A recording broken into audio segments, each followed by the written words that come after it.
Bismillahirrahmanirrahim. Assalamualaikum warahmatullahi wabarakatuh. Saya ni daripada Ladang Sekah ni sedang berdiri di atas tanah Rizak KTM. Tu sebelah tu jalan KTM. Ada sebelah ni kuih. Jadi tapak Rizak KTM ni saya bertanam Napier lah untuk bersedekah kepada haiwan. Ini Napier. Ni dia panggil pokok Napier, itu India. Itu bukan India, itu apa dia panggil, itu BTN, bagan tengkorak Napier ni. Dia ni perkahwinan silang daripada itu Napier India dengan Taiwan. Ni saya tanam. Tapak ni. Ni sudah tanam straight ni. Ujung sana ni dekat pokok ni nampak hutan sana saya sudah tanam straight ni. Sampai ke ujung sana yang kering saya sudah spray. Ni kurang lebih 1 ekar lah. Saya tanam ni bukan apa, sini sebagai buffer zone lah. Sebab kuih ni kalau kita buat buffer zone nanti besok akan bergaduh kaum.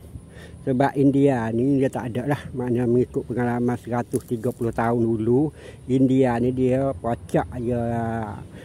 Itu tanda dia buat kuih, tak kira tanah haram tak haram pun, ada pokok besar dia tanda, dia buat. Lepas tu dia membesar, tengok ni sudah besar. Dulu tu pondok Yasa punya tu. Ni start daripada sana pagar sampai ke ujung sana pagar sudah 250 meter. Asal di sini dulu. Tu yang bangunan nampak kuning ada. Jadi dia membesar. Jadi saya buat buffer zone lah.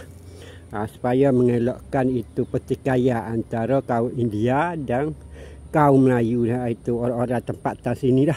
Sebab nak harap kepada Pak Long tunggu dari hak dah belum kat sini. Jadi saya rasa terpanggil lah. Ni saya sudah tanam dah. Itu Napier ni di tanah Rizak KTM lah. Tu jalan kat dinding hijau tu, bawah tu ada rel kereta api. Tapi dia jadi masalah sekarang ni bukan apa. Dia India ni perangai dia nak ambil tanah haram, nak ambil percuma, tengok dia sebotah je. Saya buat buffer zone supaya menghilangkan pertikaian lah antara penduduk tempatan dengan, tengok dia sudah bakar, saya sudah tanam. Dia ada tanam Napier, dia sudah bakar. Ini dia bakarnya semalam. Ada saya tengok itu India ya, kuru-kuru tinggi itu. Salah seorang AJK kuih lah. Saya semalam saya tak sempat nak raga sebab saya masa tu sibuk nak ambil anak sekolah ni. Tengok dia sudah bakar. Ni. Itu perangai India ni. Bila kita nak buffer zone supaya tidak bergaduh, dia sudah cari gaduh ni, sudah bakar. Ni Napier saya sudah tanam. Ni sudah tanam 4-5 hari. Kalau tanam dia bakar semalam. Tapi saya tak sempat belajar. Ni sepadan kita setakat ni. Ni Pak terang. Kita ambil setakat ni dulu. Sebab bakar zoom. Kita depan sana apa bakar zoom. Sebab kita tengok kuih dia asal di situ je. Satu yang kuning sudah bergabung pindah ke depan. Ujung sana sampai ke ujung sana lebih pada 250 meter. Asal dia itu 50 meter kali. Itu tak sampai lah.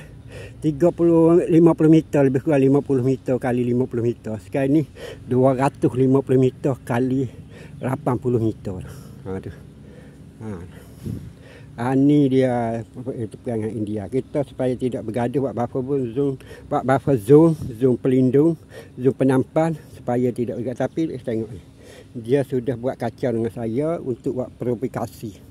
Kata dia nak tanah Rizak. Saya kata apa boleh tanah Rizak ni.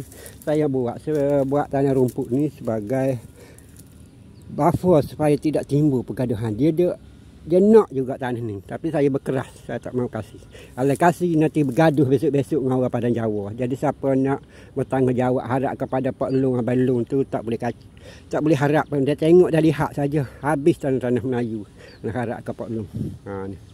Ni depan lagi dia ambil. Tapi tak apalah. Depan ni saya nak ambil buffer zone lagi. Ni depan tu dia sudah terang. Dulu tapak depan sana masjid terpaksa diroboh. Terpaksa diroboh.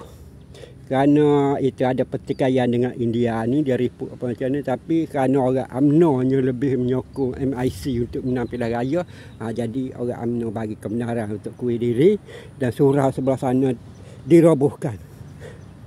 Kerana dia Mungkin ada fulus ke apa, wallah alam, saya pun tak boleh cerita lah. Tapi kemungkinan nanti ada lah. Kita tahu gerak daripada mula-mula jadi ahli biasa nak keluar bahagia daripada kereta buruk, motor buruk sudah naik-naik. Kerja tak ada. Silap-silap tak tahulah. Saya malah nak tuduh. Okey. Jadi apa-apa mak itu nanti saya info kemudian. Okey, assalamualaikum.